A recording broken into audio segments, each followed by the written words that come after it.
I love what Michael Pritchard said. You don't start laughing because you grow old. You grow old because you stop laughing. Guess I need to laugh more. I spend more time at the doctor's now than ever before.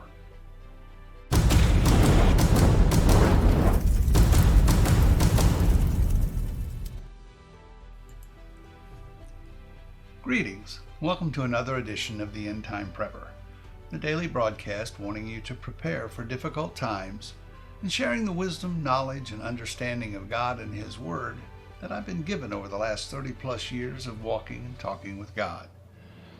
Hello, my name is Ray Evans. I'm the author of The Gospel According to God and several other inspired works. I'm not a pastor, I didn't attend seminary, and I don't have a degree in theology.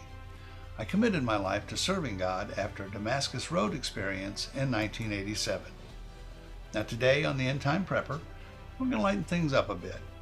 Today is about health and how I lost 30 pounds and lowered my A1C from 9 to 5.5 in less than 3 months.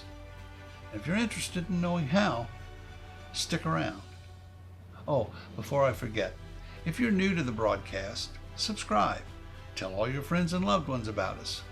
It just might save your life and theirs.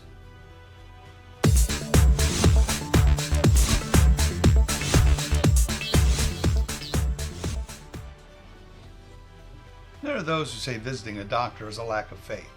I'm not one of them. I believe God gave us doctors for the same reason He gave us divorce, for the hardness of our hearts. I'm not a student of natural remedies, but I have a few books on the subject. And it seems like almost every ailment has a corresponding remedy in plants. A lot of the manufactured pills, capsules, and drugs we consume have their origin in nature. For instance, did you know that aspirin comes from the bark of the willow tree? I'm not a fan of synthetic drugs. I embarked on a journey to rid myself of all synthetic drugs and even supplements in February. I'm a big believer that God's way worked in every other area of my life. So why would health be any different? I made some lifestyle changes. Nothing radical.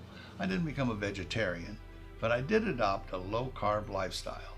Essentially, more vegetables and lean protein. Cut out the junk food, pretty much anything processed, and limited my carbs to 50 grams and then less than 20 grams a day. I know it sounds like keto, but I didn't follow the protein and fat requirements. I just lowered my carb intake and limited my sugar to less than 6 grams. I also asked God to take away my desire, just as when I asked Him to help me quit smoking 10 years ago. My desire for cigarettes ceased.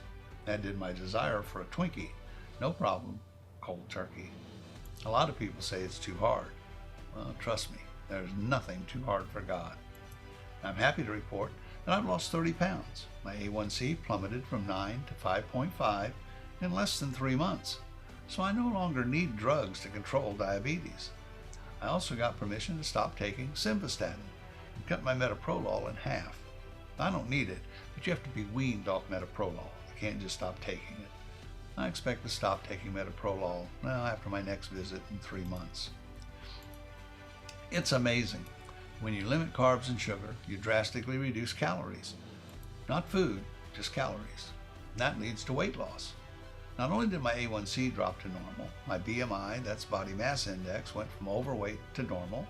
We saved a ton on groceries, and my slimmer belly cut 10 strokes off my golf score. Now, I'm not suggesting you stop taking your meds. I made lifestyle changes that allowed me to kick the drugs with approval from my doctor. I would suggest anyone who's overweight highly consider a low-carb lifestyle change. I'm not talking about those fad diets. Talking about a serious approach to changing the way you eat. It's really not that hard to do or maintain, especially if you have God helping you. So what about a merry heart? A merry heart means joyful, happy, reduces stress, which reduces the amount of cortisol, which lowers the risk of heart disease, which is the #1 cause of death in the United States. Yes, a merry heart doeth good like a medicine. Every day you choose to be happy or sad. Choose happy.